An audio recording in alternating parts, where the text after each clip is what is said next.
Well,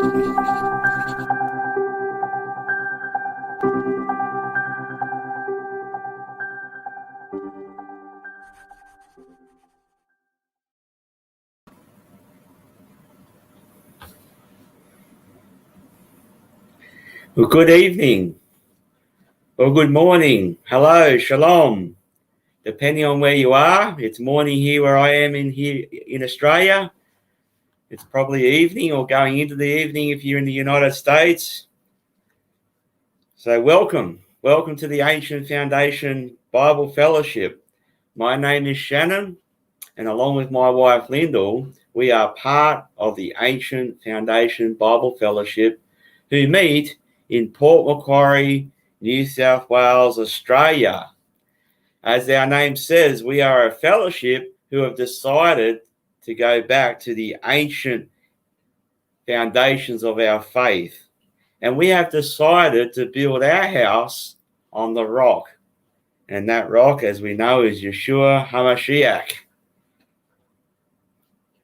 In these shows, we will be discussing a wide variety of topics with a focus on the Hebrew language and culture, as these are the context our Bibles were written in. Boker Tov and Shalom Bronya, nice to have you with us. Anyone else that's watching, feel free to say hello, give a shout out, write a comment, encouragement, join the conversation in the chat box. I like to be interactive. If you have any questions, comments, please write them in the chat box. So like I said, we have a focus and an emphasis on the Hebrew language and culture, as that's what our Bibles were written in. That's the context. So with that being said, today we're going to be talking about the power of words, or the power of the tongue. So like I like to do with my teachings is to share my screen with you so you can follow along with the scripture verses and different things that we'll go through. So I'm talking about the power of words today. Shalom, Joe. Nice to have you with us. Hope you enjoyed the teaching. Blessings to you. So the power of words. This is one of the most powerful forces on earth, is produced by one of the smallest members of our body. It can be the most edifying, encouraging, and uplifting force, but also the most cruel, vicious, and destroying force that we have the ability to control. Now that's a key. This most powerful force, you and I as people have the ability to control. We have the ability to control our words and what we say. Shalom, Cheryl. Nice to have you with us. We have the ability to control what we say and how we speak. Every single one of us has felt the ramifications of this, whether positively or negatively, from a small member called the tongue. It has the power to change the world, and it has since the beginning of the account of creation, right up until today, and will continue to do so in the future. Words and our tongue and what we say have the power and the ability to change the world. The tongue is used to communicate with other people. It is used to speak words, to convey our thoughts and our feelings. So we use our tongue to convey what we're thinking and our feelings that we have. We use it, we speak out in language. We use it to communicate with one another. This is how we primarily communicate with one another. whether in a good way or in a bad way. We see the power of words all the way from the beginning when God said, "Let there be light." Words, sound, and speech are the very foundations of who we are as people and how we communicate with one another. So we need to lay a foundation of understanding some words so we can better understand what our Bibles are teaching us. This is so important. We need to lay these foundations and understand some key words so we can understand what our Bibles are trying to communicate to us and teach us through words.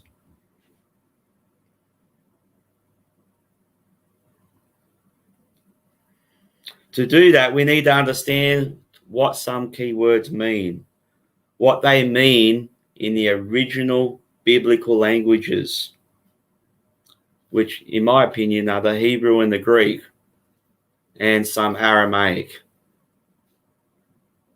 This teaching would have to be up there as one of the most important concepts as a believer to understand and have an awareness of in our own lives.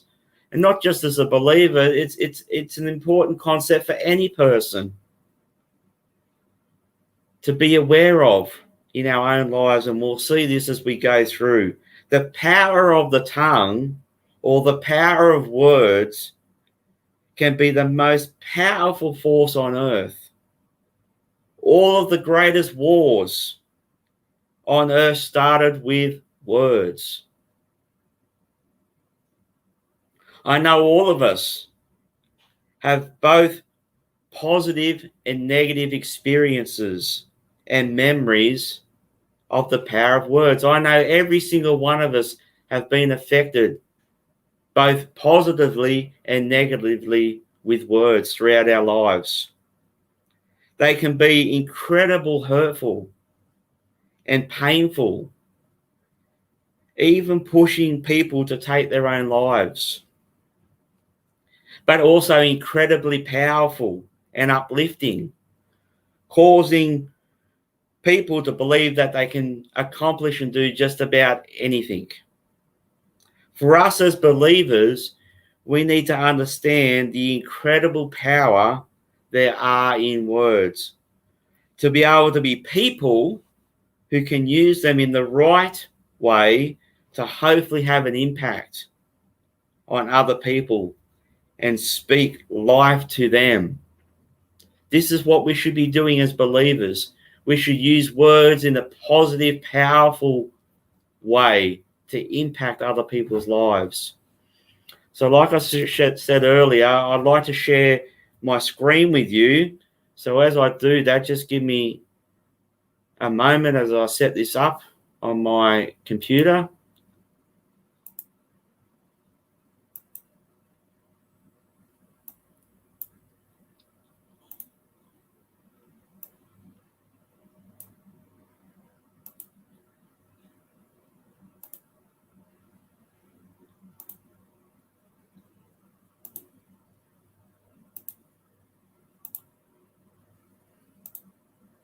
There we go.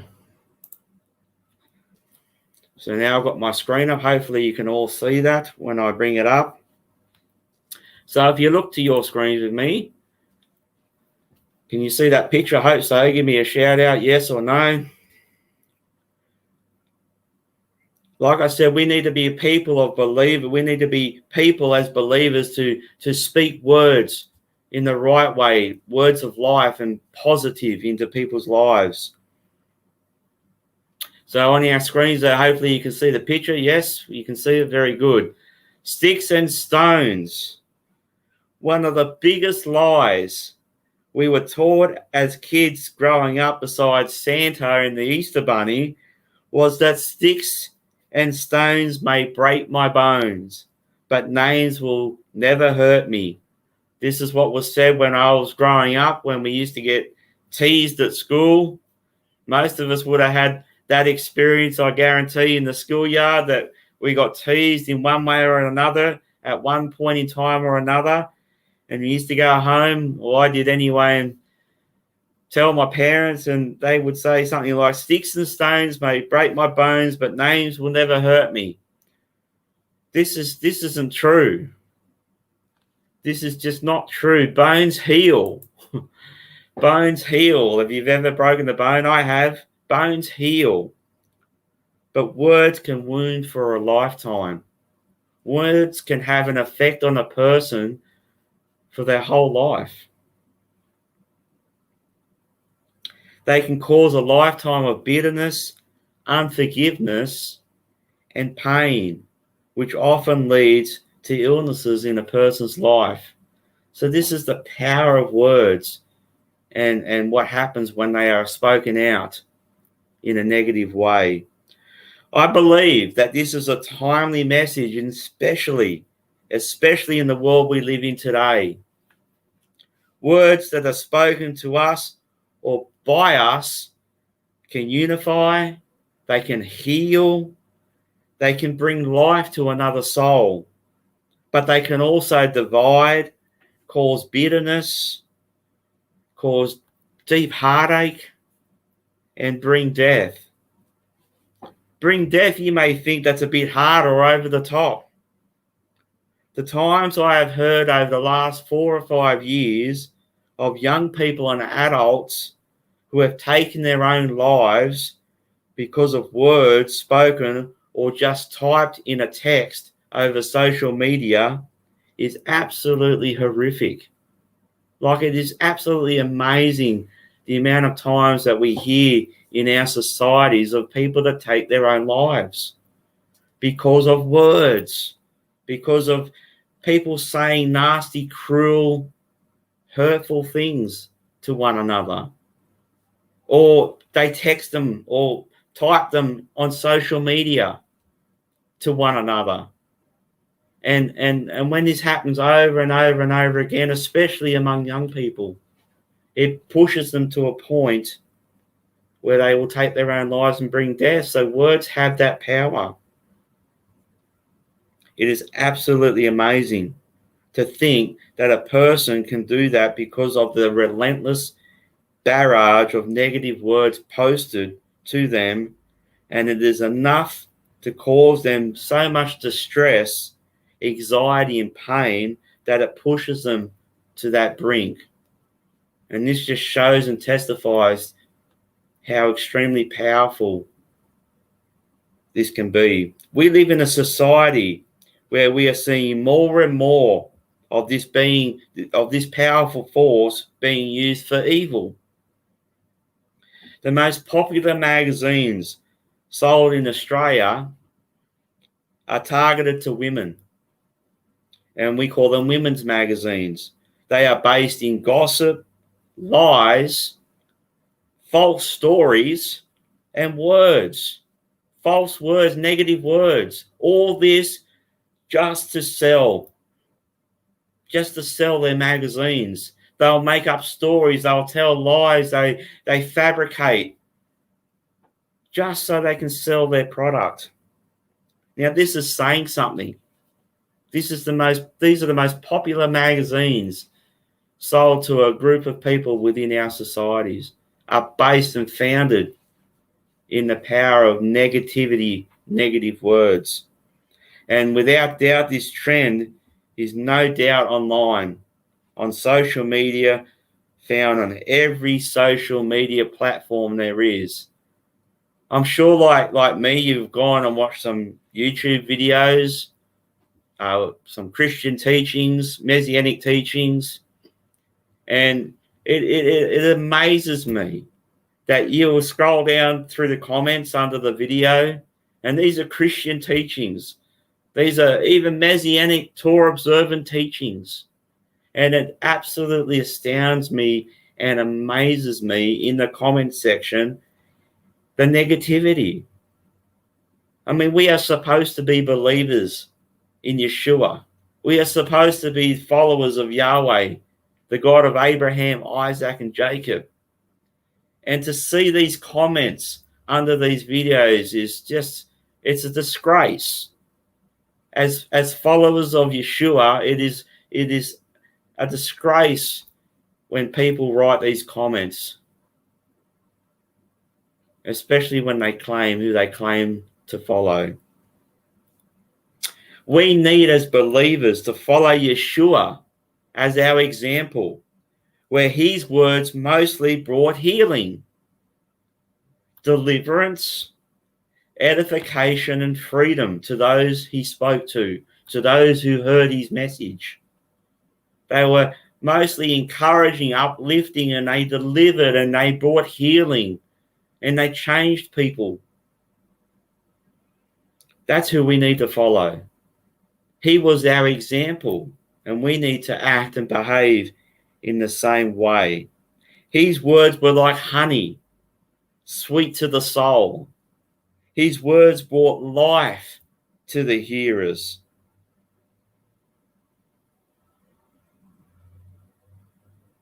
There needs to be a whole lot more of using our little members, our tongues, to speak life, to know when to hold it and shut it, and when to use it to bring life and peace and healing and encouragement to another soul.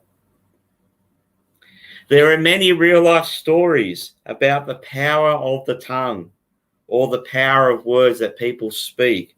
I know a lady in recent times, and she went to the doctors and she wasn't feeling too well. And she kept saying things like, well, that's me.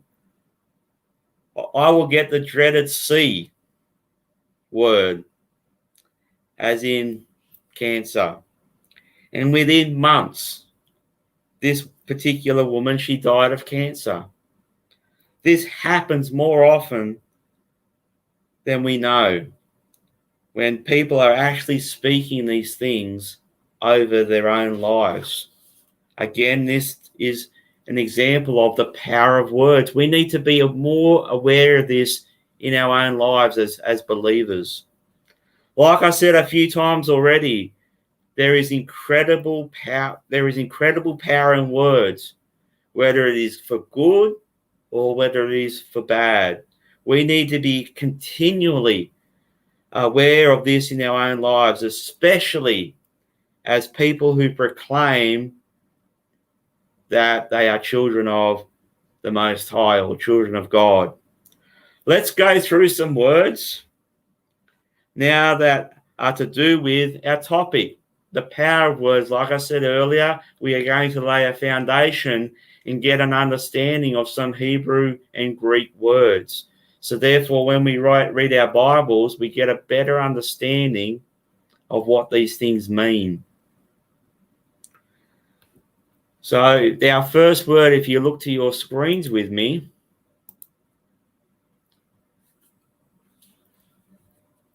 is lashon. So the Hebrew word for tongue is lashon. And this is what it means: the tongue as in the organ of speech, used for good or bad, used as an idiom for thirsty, as in their tongue was being parched because they were thirsty. Also used in the sense of a speech impediment. For example, stammering or having a heavy tongue. Used as meaning a person's language, their dialect. Translated in our Bibles as tongue, speech, language, wedge, bay, slanderer, babbler, flame, talkers, and literature. It's the wagging of the tongue when talking or slandering. So you look at some of these meanings; they're very interesting. We have, as they are translated in our Bibles, we have a wedge or a bay. That's an unusual translation for the word tongue. Maybe because our tongues have that shape, like a bay or a wedge.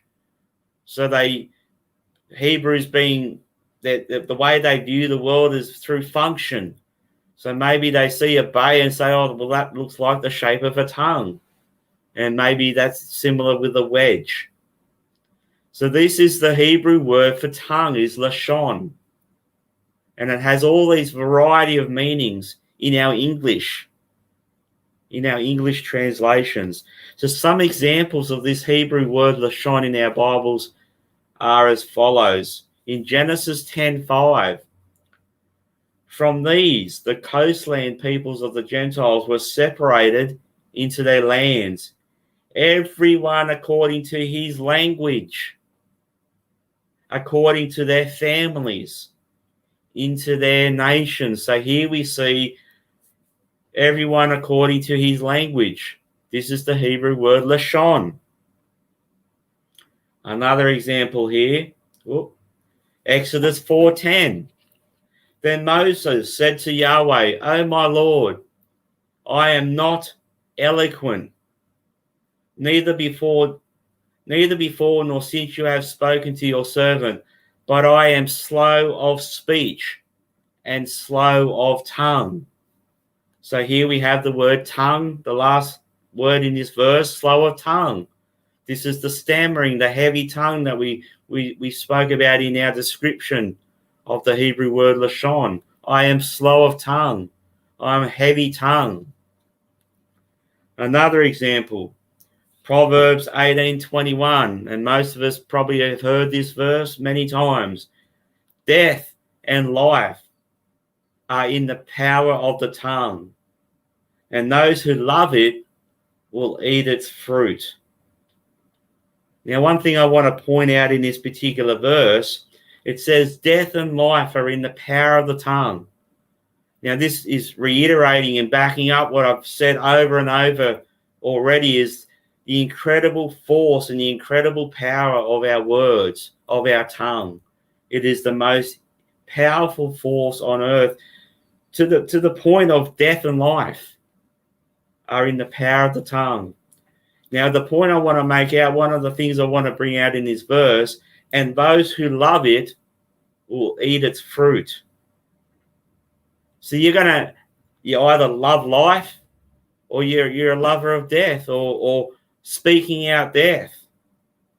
One way or the other, you're going to eat its fruit, whether it's positively or negatively. It says that you will eat its fruit, whether that's good or whether that's for bad. You're going to eat its fruit, one way or the other. Again, look to your screens with me. I like to use a lot of scripture. The Greek word for tongue is glossa. Now we're moving over into the New Testament. Is glossa.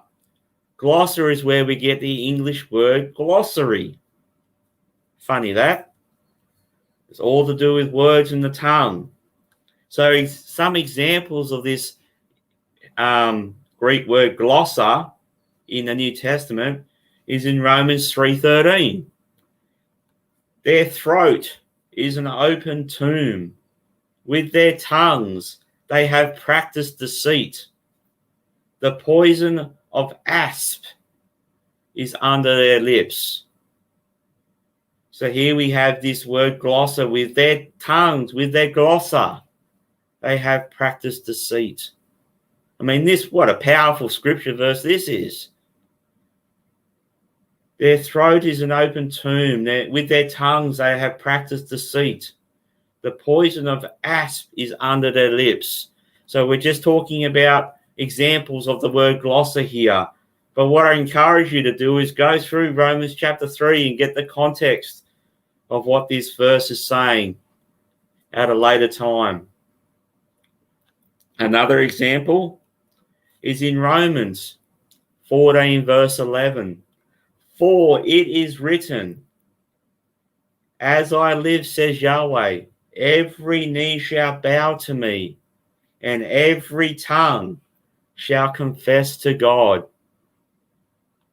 Every tongue, every glossa shall confess, every lashon shall confess to God or to Elohim. It is written, this will happen. This will come to pass. As I live, says Yahweh. He says, every knee shall bow and every tongue shall confess to God.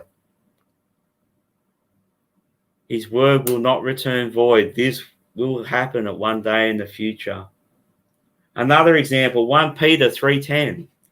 For he who would love life and see good days, let him refrain his tongue from evil and his lips from speaking deceit. What an amazing, powerful verse this is. For he who would love life and see good days, let him refrain his tongue from evil and his lips from speaking deceit. You want to be blessed. You want to have shalom in your life and in your heart. You want to have peace. You want to have good days. Again, we see the power of this force, this power of the tongue, the power of positive and evil speech. Refrain his tongue from speaking evil. If you want to be blessed, be a person that speaks life. Another term some of you may have heard is Lashon Hara. This gets thrown around a bit in Messianic circles or Hebrew root circles. Is this term Lashon Hara? But the phrase Lashon Hara is actually not in the Bible. This actual phrase isn't in the Bible. But Psalm 34:14 is the closest to it. And this is thrown around the Jewish people and like I said, Messianics as not to speak Lashon Hara. And Lashon Hara, as we know, Lashon is the tongue and Hara is a word for evil. So not to have evil speech or to have an evil tongue. Not to speak evil words. And the closest thing that we get this is from Psalm 34:14. So let's have a look at that particular verse. And it says in Psalm 34:14, depart from evil and do good. Seek peace and pursue it. So this is one of the closest verses that this Lashon Hara is connected with. But there are some other verses that we'll use and go through as well as to convey this idea of Lashon Hara. Leviticus 19, verse 16. You shall not go about as a talebearer among your people, nor shall you take a stand against the life of your neighbor. I am Yahweh. So again, we see this connection to Lashon Hara or evil speech or an evil tongue. You shall not go about as a talebearer among your people, nor shall you stand against the life of your neighbor. See, if you go about it with evil speech against people and other believers and other people, you're standing against their life. You're standing against who they are as a person, and you're destroying them and pulling them down. That's what talebearing is. And the Bible clearly teaches that you shall not do that. Don't be a person that uses Lashon Hara. Another example, Deuteronomy 27:24. Curse is the one who attacks his neighbor secretly, and all the people shall say amen. So again, we see this connection of Lashon Hara about attacking your neighbor secretly. You can do that through your speech. That's one of the ways that you can attack your neighbor in secret, is by how you speak to them when they're not in your presence. Lashon Hara.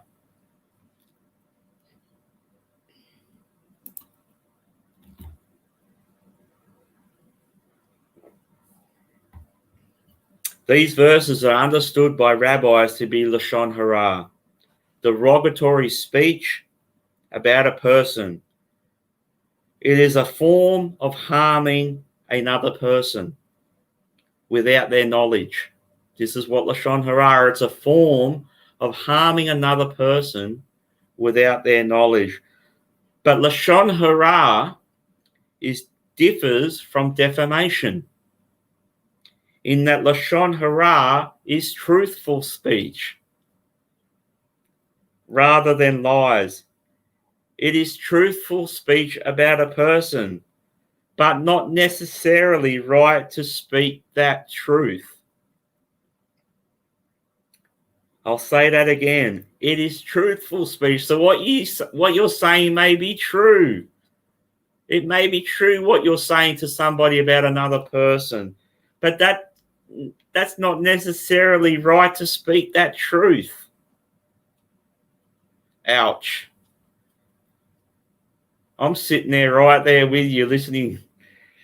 It's not necessarily right to speak the truth about someone else to somebody else. That's what Lashon Hara is. What you're saying may be true, but it's not necessarily right to say that truth. Lashon Hara is also connected to Za'arat, which is leprosy. The Hebrew word, one of the Hebrew words for leprosy is Za'arat. And leprosy is brought on in the Bible, in the Old Testament, in the Torah. Leprosy was brought on. I'm not talking about the leprosy where your skin falls off and rots. That's a different thing altogether. But this Za'aret, it was the leprosy brought on by slander or gossip or evil speech. And the example of this in the Bible is Miriam. Who was Miriam? She was the sister of Moses or the sister of Moshe. And remember, her and Aaron spoke behind Moses' back, and she broke out in these white spots called Za'aret. This was an affliction that was brought on by Yahweh because of her evil speech, because she spoke Lashon Hara, spoke evil of Moses behind his back. She gossiped. She slandered. So this is an affliction that was brought on by Yahweh. And then, as we know, she had to sit outside the camp for 7 days until she became clean again. So she was used in that example because of her slander and evil speech. In Australia, we have sports. In America, I think you call it gridiron or American football, I think it is. In Australia, we have some sports called rugby union, rugby league, and if you do a foul or you do a bad play, you can be sent to the sin bin for 10 minutes. They actually call the terminology the sin bin. And this is very similar to being put outside the camp. They got penalized. They got sent out for 10 minutes. Well, Miriam is the same thing. She got put in the sin bin because she sinned. She spoke and she slandered. She fouled against her brother Moshe.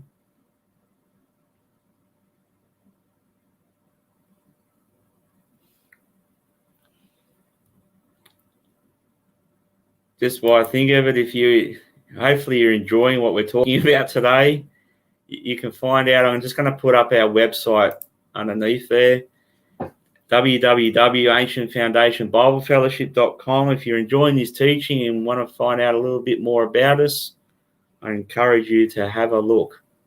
I'll just leave that up for a moment.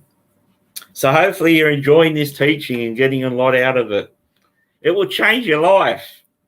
If you grab this concept and become aware of it in your life, you will have long days and good days and peaceful days, as we read earlier. So another Hebrew word I want to bring up. Remember, we're laying a foundation of understanding certain terminologies in our Bible. Is talebearer, which is rakil in Hebrew. This is the Hebrew word rakeel, talebearer, and it means to slander. It's a slanderer, a talebearer, an informer, gossiping, and its base meaning is to peddle. Its base meaning means to peddle. So you're peddling evil speech, you're peddling misinformation, gossip,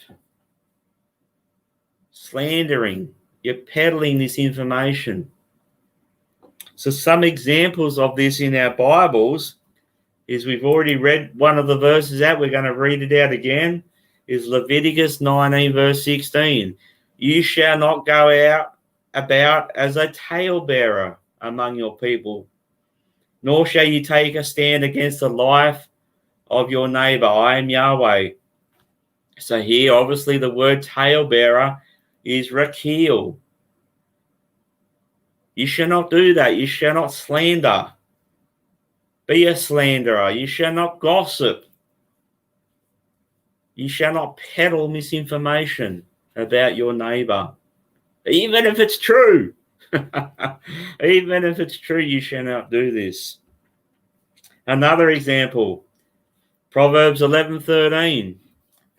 A talebearer reveals secrets, but he who is of a faithful spirit conceals a matter.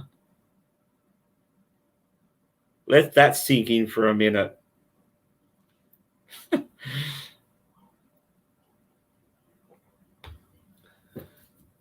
A talebearer reveals secrets, but he who is of a faithful spirit conceals a matter. Now, we've probably all been hurt by this at one time or another, where we've gone to somebody in confidence, in confidentiality, and say, I want to share this with you, but please don't share it with anyone else. And lo and behold, you find out sometime later that information has gotten out, and that really wounds the heart. It really wounds the soul. And that's exactly what this verse is talking about. That person that you trusted and went to confidentiality in, and they reveal that to somebody else, rakeel. But he who is of a faithful spirit conceals a matter. We need to be people who are faithful. We need to be these people that are in the second part of this verse. We need to be people that can be trusted and be faithful to each other. All right, moving on. Another example of this word rakeel. Proverbs 20 verse 19. He who goes about as a talebearer reveals secrets. Therefore, do not associate with one who flatters with the lips. Oh, wow. He who goes about as a talebearer reveals secrets. Therefore, do not associate with one who flatters with his or her lips.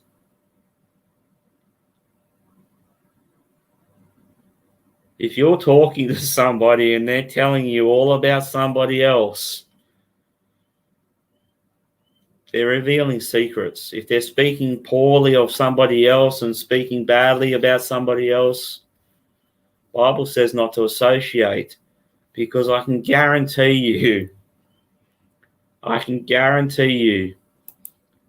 if they're talking like that to you, they're going to be talking like that to somebody else about you. You shall know them by their fruit. Bible, we've read a few times now, we're not to be these type of people. We are to be positive, uplifting, and encouraging people. This is a hard message. I understand. I know it's a hard message, but it's one that needs to be understood. It's so important because it will bring life to you. It will bring healing to you. It will bring shalom and peace to you. In this verse, I'll bring it back up in Proverbs 20:19. The word flatters here. I don't know if I've got it. Oh, yeah, I have it here. The word flatters here is the Hebrew word pathak. So I'll just go back. Therefore, do not associate with one who flatters with his lips. So the word flatters here is the word pathak. And it means to be open, to be wide, to entice, to deceive or persuade. So we're not to associate with people that are like this. Their mouths are wide open. They just speak rubbish and slander, lashon hara, even if what they're saying is true. They're enticing, deceiving, and persuading in their speech, in their words. This is why I love the Hebrew language. It just gives so much more oomph, so much more meaning than what our English does. So the equivalent word for talebearer in the Greek, now we're going to go into the New Testament. So we're talking about talebearing here. So the Hebrew one was rakil, but the Greek, the equivalent in Greek is doulos. Doulos, and this means to speak deceitfully. It also means to catch with bait, a lure, a snare, craft, deceit, guile. I mean, look at the meanings of these words in Greek. Catch with bait. People do that with their words. Speak deceitfully, to lure. You know, people that use negative speech all the time, they lure you in. Negative speech spreads like wildfire. It spreads so fast, which is gossip. Gossip spreads so fast. It's a lure. It draws people in. It's a snare. It catches people, and then before long, you're doing the same thing without really being aware of it. We need to be aware of these things in our lives as believers. So doulos is the Greek equivalent for rakil, which is a talebearer. Some examples here. Matthew 26:4. Now these are the religious leaders spoken of here. These are the priest and the high priest and the religious leaders of Israel of the day. And look what it says. And plotted to take Yeshua by trickery and kill him. This is the word doulos here, trickery. They tried to catch him by bait. They tried to lure him in with his words. They plotted. They schemed. They set traps. They set snares. They tried to catch him with bait. They tried to have conversations and discussions to lure him in, to catch him out, to ensnare him. With what? With words. My goodness. These are the religious leaders that did this. Oh dear. Another example, John 1:47. Yeshua or Jesus saw Nathanael coming toward him and said of him, "Behold, an Israelite indeed, in whom is no deceit." So again, this word no deceit here is doulos. There was no doulos. That's this word in this particular verse. Behold, an Israelite indeed, in whom there is no doulos. Talebearing, deceit. This is who this man Nathanael was. He was this type of person. Another Hebrew word for speech is safar. Safar. A sin, a pay, and a hay. And it means the lip, edge, speech, seashore, bank of a river, border. the lip or edge of something. Also, languages are spoken from the lips, and the lips are the edge of the mouth. So this is why we have the seashore. What's the seashore? The seashore is the lip or the edge of the ocean, same as the bank of a river or the border of something is the edge or the lip of something. So this is why it's used for the word speech, and our mouths and the lips that are surrounding and are on the edge of our mouths. This is the word in Hebrew, safar. Let's have a look at an example of this in our Bibles. Genesis 11, verse 7. Come, this is Yahweh speaking. Come, let us go down and there confuse their language, that they may not understand one another's speech. So this is another word for language and speech and dialect. They came down and they confused the languages. We know the rest of the story at the Tower of Babel, that they may not understand one another's safar, one another's speech. In this particular verse, this word safar is used twice. It's used for language and speech. So this particular verse, if you were to read it in Hebrew, it is used for language and of another speech. It's used twice here. But the English has chosen to use language and speech. But in the Hebrew, it's the same word. Let us confuse their speech. Let us confuse their language. Let us confuse what's spoken from their mouths, from their lips, so they cannot understand one another. Leviticus 5:4. Or if a person swears, speaking thoughtlessly with his lips, to do evil or to do good, whatever it is that a man may pronounce by an oath, and he is unaware of it, when he realizes it, then he shall be guilty in any of these matters. So here we're talking about oaths and speaking from the lips, whether that is to do evil or to do good. So here again is this word safar, speaking from the lips. And again, Proverbs 4:24, put away from you a deceitful mouth, and put perverse lips far from you. So again, we see this word safar, put a perverse lip or lips or speech or language far from you. Put them away, have nothing to do with it. Put it far from you. Again, we're going to move into the New Testament. The Greek word for lip is kelos. Greek word for lip is kelos, and it means a lip.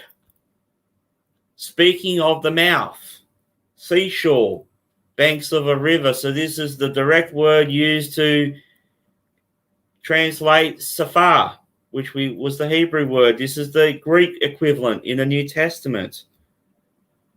Speaking of the mouth, the seashore, banks of a river, the same meanings as the Hebrew word. Now let's look at some examples. Matthew 15, verse 8.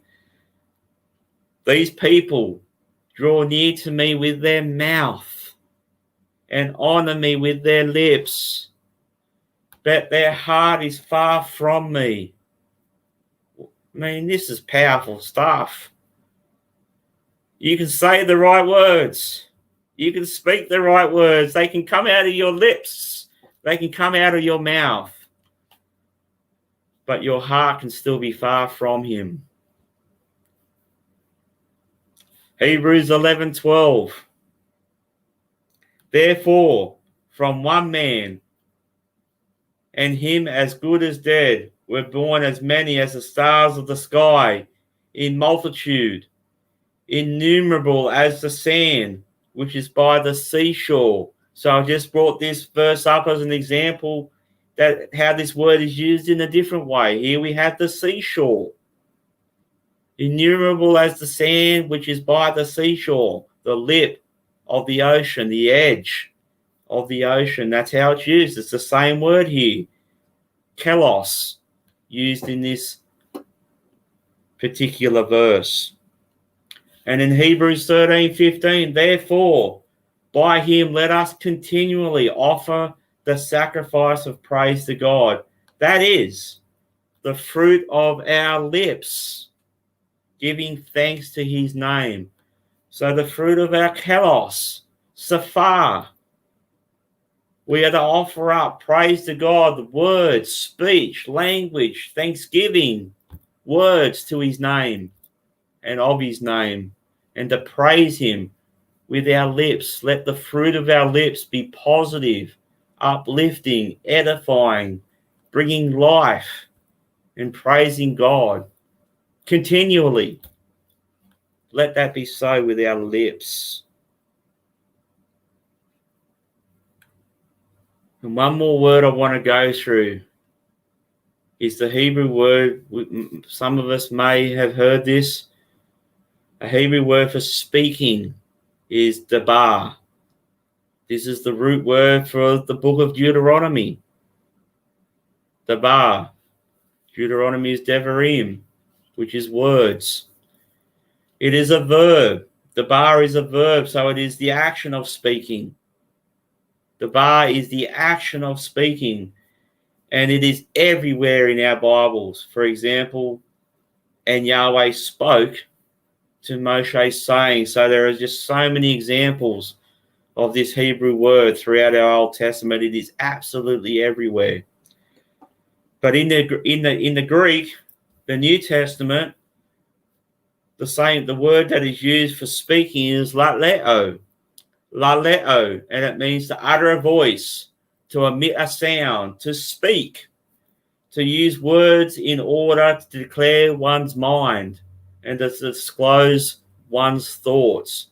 So at the very beginning of this teaching, we talked about how we use language to communicate our feelings and our thoughts of what's inside. Our words, we speak out to declare what we mean, what we're trying to convey from our thoughts. This word, laleo, is to speak and declare what's on your mind or what's in your heart.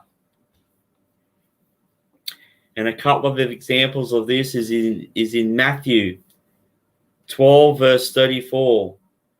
Brood of vipers, how can you, being evil, speak good things? For out of the abundance of the heart, the mouth speaks. So this is this word laleo, or dabar. Out of the abundance of the heart, the mouth speaks. Why? Because the mouth is conveying the thoughts, is conveying the feelings of what's inside.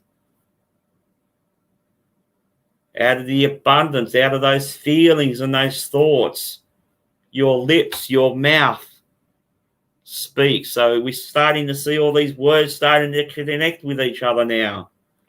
Speech, language, mouth, lips, dialect. Conveying the thoughts from what's in. They are all interconnected and with one another. Another example, James 1:19. So then, my beloved brethren. So he's talking to the brothers. He's talking to the other believers, not to the world. He's talking to other believers. So then, my beloved brethren, let every man be swift to hear, slow to speak, and slow to wrath. So here we have the laleo, slow to speak. We have an idiom in our culture, think before you talk. Maybe we should adapt that more often. Think before speaking. This is what he's saying here. Be slow to speak. Think before you act. Think before you say something. Weigh it in the balance before it comes out. This is what James is saying to the brethren. He's not talking to the world. He's not talking to the unbelievers. He's talking to the believers. Be slow to speak. Quick to hear. And hear here means shema, understanding. Be quick to understand and hear, but to be slow to speaking and slow to anger or slow to wrath. So obviously he had to say this for a reason among the believers, because they were probably the opposite. They may have been slow of hearing and quick of speaking. But James is saying, he's making a point. There was a problem for him to say this. Let every man be swift to hear and slow to speak. I really hope you're enjoying this teaching. I hope it's hitting home. So we have learnt today some words that are behind language, that are behind speech, and everything that's connected with that, our mouths, our hearts, our thoughts, our lips. So we've learnt words behind language and speaking and the attitude behind how we speak. We are starting to see by some of these scriptures the power that is associated with what we say. We create by the words we say, the environment around us. Let me say that again. We create by what we say, the environment around us. We actually do with our words. Another key is not, now this is big, please listen to me. Another key is to not let words that are spoken define who you are. This is a very hard thing to do, as we are all affected by what we hear, whether that is directly to us or by a third party. I mean, it's so devastating when you hear negative things about you from a third party. I mean, that's this gossiping, that's this tale-bearing. It is so hurtful. We've all experienced this. And it's very hard not to get caught up and get angry and bitter about those things. Don't let those words define who you are. Don't let those words have a permanent effect on your attitude. When this happens, it happens, and it will continue to happen because we're humans. But when this happens, we have a choice. We either go to the person directly, if that's possible, especially as believers, and sort it out, or we do nothing. And I just want to show this last slide here with you. Whoop. There we are.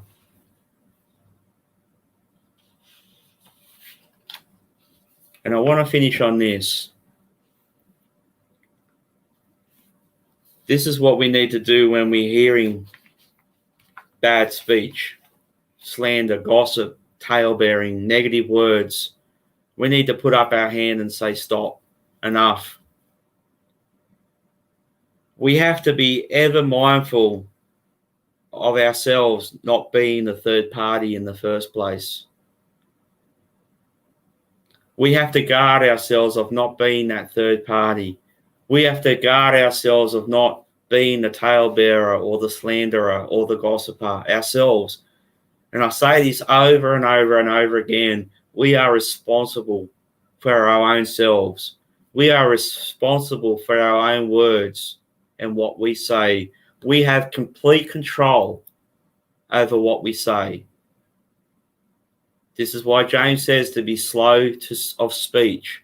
We have complete control of what comes out of this mouth, out of my mouth, out of your mouth. You have complete control over that. We have to be ever mindful that we are not that third party in the first place. Many times it's the third party. Many times it's the third party that gives the bad speech and causes it to grow and get out of control. It's a third party. Most of the time it's the third party, and most of the time it's done behind the back. It's done without the person's knowledge. This is how rumors and gossip and stories just get out of control. And it is so rife in our world. It is so prevalent in our societies, especially in the political arena. It's in the believers, it's among the believers, it's among different groups, it's among the churches. It is everywhere. And this needs to stop. We need to be representatives of Yeshua, our Messiah. We need to let the world know who we are. We are followers of the God of Abraham, Isaac, and Jacob. And this will only stop one at a time as each person takes responsibility of their own words. And not only that, be like that hand and put up and say, stop. Please don't say that anymore. We need to be the ones that cause the change. So this is one of the ways Satan or Hasatan robs, kills, and destroys, especially among the believers. Again, we can only control our own selves. We can't control other people, but we can say, please stop, in a loving manner, and we can control what comes out of our own mouths. We can control our own words. We can be people that are slow to speak. We have the ability and control of what we say. So I really hope that this has been a blessing to you. I know it's a hard message. I know it's not fun to listen to, but it's the truth. And again, like I said over and over and over again, this is one of the most powerful forces on earth. And Satan uses words to absolutely demoralize, destroy, bring down people. We see this everywhere in the world. Like I said earlier, especially on social media, on all the various platforms, it is getting worse and worse and worse. And as believers, like I've said many, many times already, we need to be different. We need to be set apart. We need to speak differently. We need to behave differently. We need to act differently. And one of those ways is by how we speak. By how we speak about others.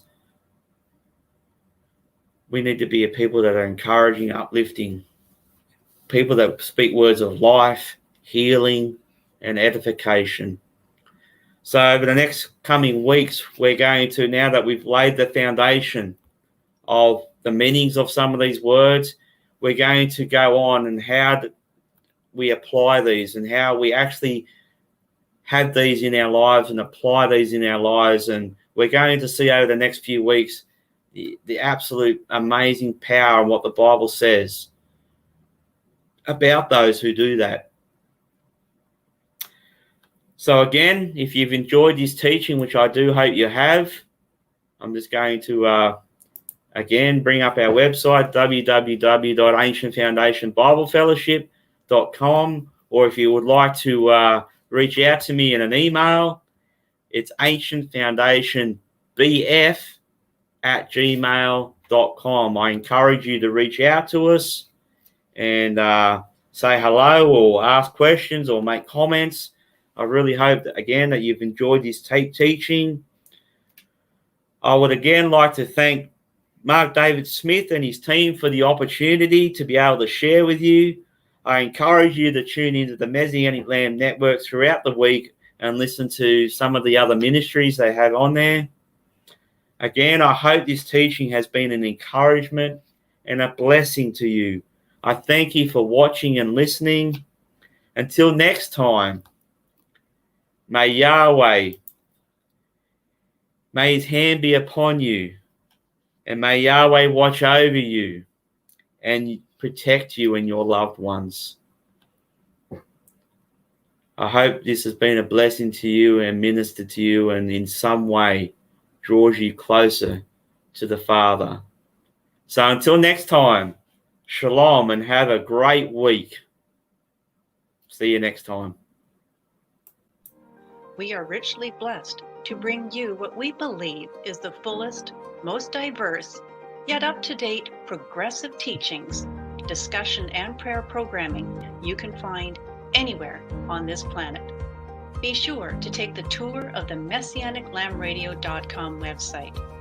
I'm Susan Hoogie, thanking you for joining us on the Messianic Lamb Video Network.